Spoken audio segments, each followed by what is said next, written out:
We would like to take a moment to really reflect on Veterans Day, but to start off, we would like to talk about the branches of the military and give a brief overview of each one.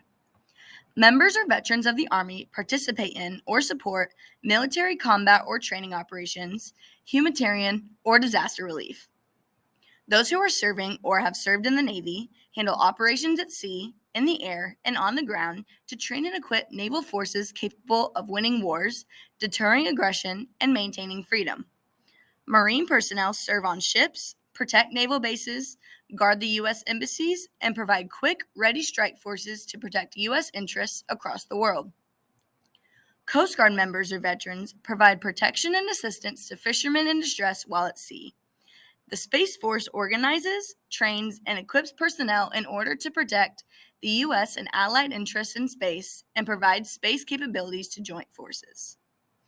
Now we would like to talk about the origins of Veterans Day. Veterans Day originates at the end of World War I at the 11th hour of the 11th day of the 11th month of 1918. The fighting ended with the signing of an armistice. U.S. soldiers celebrate the armistice that ended World War I on November 11th, 1918.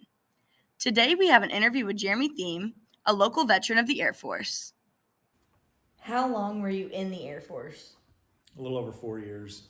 So from 1998 to 2002, I had to stay in a little bit longer than my 4-year enlistment because of the operations that kicked off after 9/11.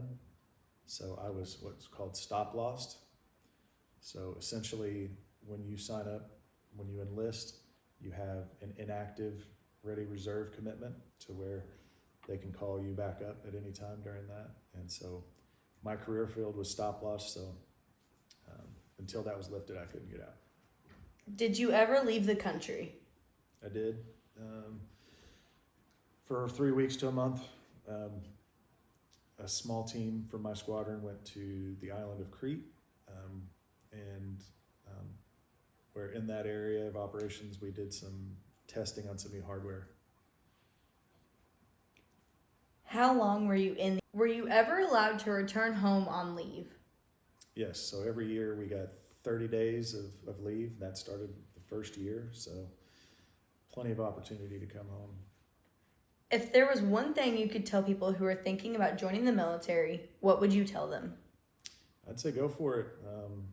It might not be for everyone, but it benefited me, had a huge impact on my life, taught me a lot of life lessons that I wouldn't have learned otherwise. Were you ever allowed to return